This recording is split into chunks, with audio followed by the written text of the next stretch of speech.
Salut à toutes et à tous, c'est Metasky. Aujourd'hui on se retrouve pour une nouvelle vidéo sur l'Arduino. Et oui, ça fait pas mal de temps que je n'en ai pas fait. Je suis en plein déménagement comme vous pouvez le voir.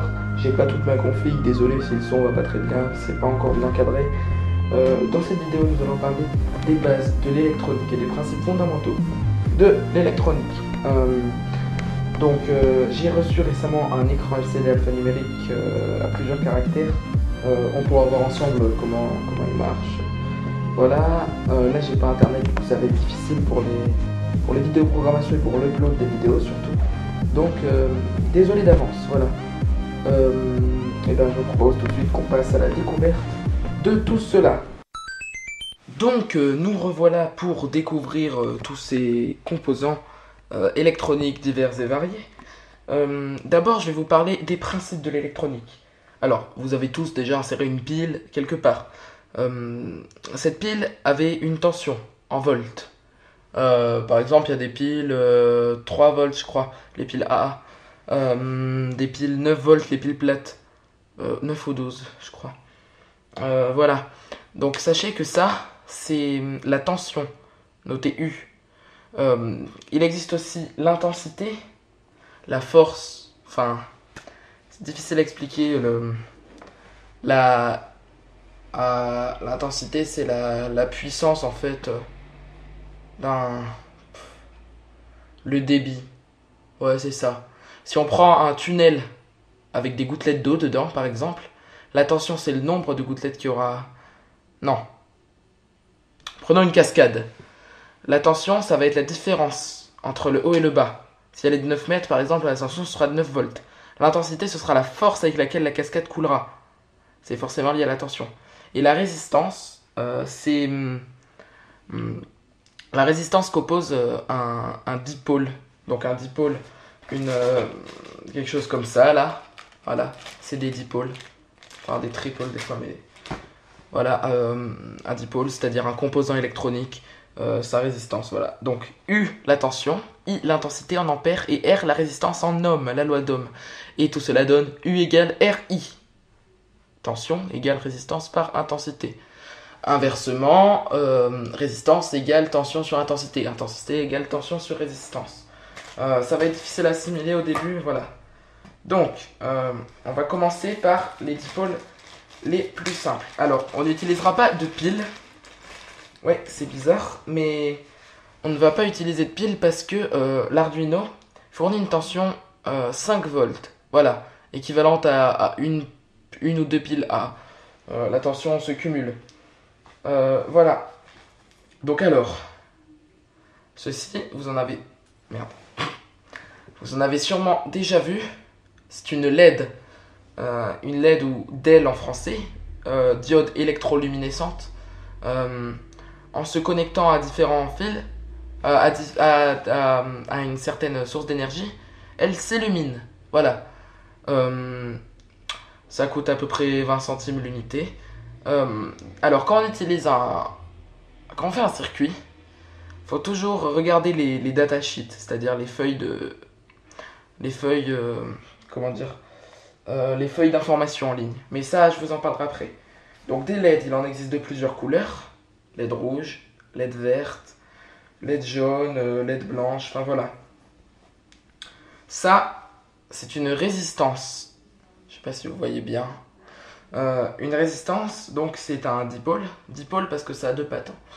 Un dipôle qui est assez utilisé, même très utilisé.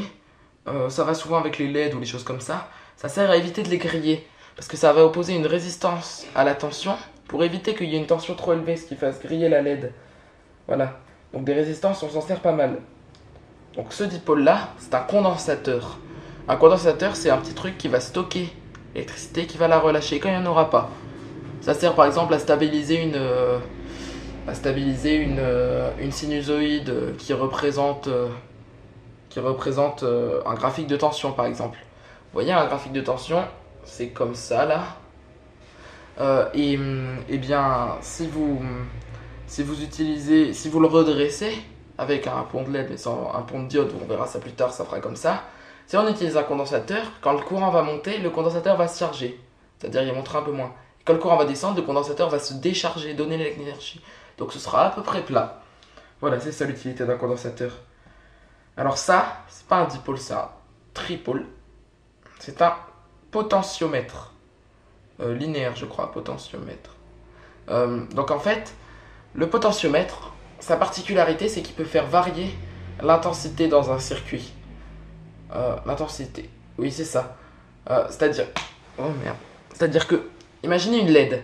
Plus il y a d'intensité, c'est-à-dire plus le courant est fort dedans, plus la LED va briller. Et ben, ça permet de faire varier. C'est-à-dire, imaginez là, la LED elle brillera beaucoup, là elle brillera moins. C'est très facile d'utilisation. Il y a 3 pieds. Ça, c'est une photorésistance.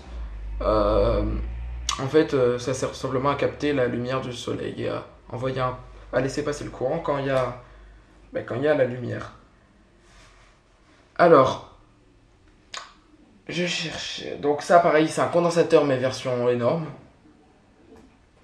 Je cherchais un bouton. C'est pas là-dedans.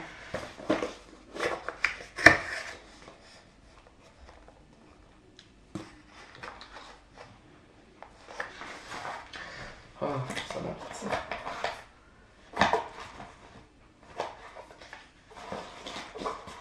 Oh, j'ai d'autres trucs là. Voilà, ok. J'ai le bouton là. Donc alors, un bouton. Normalement c'est un dipôle, mais là c'est en 4 pieds parce qu'en fait c'est relié 2 à 2 en diagonale. Donc ça c'est un bouton tout simplement dans un circuit. Dès qu'il est appuyé, ça laisse passer l'électricité, ça laisse passer de l'énergie. Voilà. Autre que le bouton ici, ça c'est un afficheur 7 segments. Vous en avez tout le temps dans vos radios réveil, les choses comme ça. Et ici, il y a des circuits logiques, des circuits intégrés. J'ai perdu le nom. Enfin, c'est des circuits, voilà, avec beaucoup de pattes, mais on verra ça plus tard. Après, je vais vous montrer un transistor. Donc là, il y en a des milliers dans votre ordinateur. C'est un petit boîtier comme ça, à 3 pieds. Et c'est en fait un interrupteur qui marche que quand on lui envoie de la tension. C'est-à-dire, imaginez, on veut envoyer... Il n'y a pas d'exemple concret là.